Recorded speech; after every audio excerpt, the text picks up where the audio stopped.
Hello সবাই, কেমন আছেন? তো আমার বাসায় খালা না থাকার কারণে আমি আজ একা একা একটা মোরগ কাটলাম। একাই কেটেছি বলে কথা, রান্না তো হবে সেরকম মজা। তো আমি কড়াইতে আদা রসুন হলুদ লবণ দিয়ে আগে কষিয়ে নেব, পরে আমি দেব মরিচের গুঁড়া। পরে দেওয়ার কারণ হচ্ছে তাহলে রঙটা খুব সুন্দর আসবে, মাংসের লাল একটা রং আসবে। তো এদিকে আমি মাংস কষাইতে কষাইতে চা বানিয়ে নিয়েছিলাম। চা খাবো আর রান্না করব দুপুরবেলায়, তাও আবার কিছুটা সময় কষানোর পরে আমি লাল মরিচের গুঁড়া দিয়েছিলাম। এই যে দেখেন কি সুন্দর একটা রং আসছে, মোবাইলে বোঝা যাচ্ছে কিনা জানি না, কিন্তু একদম লাল টকটকে একটা রং এসেছিল।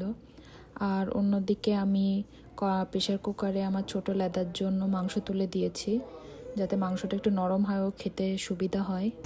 এই যে রান্না হয়ে গেছে মোরগের মাংস।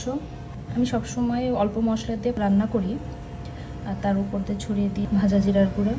দেখেন কি সুন্দর একটা রং। আপনারা চাইলে এই টিপসটা ফলো করতে পারেন। তো ধন্যবাদ।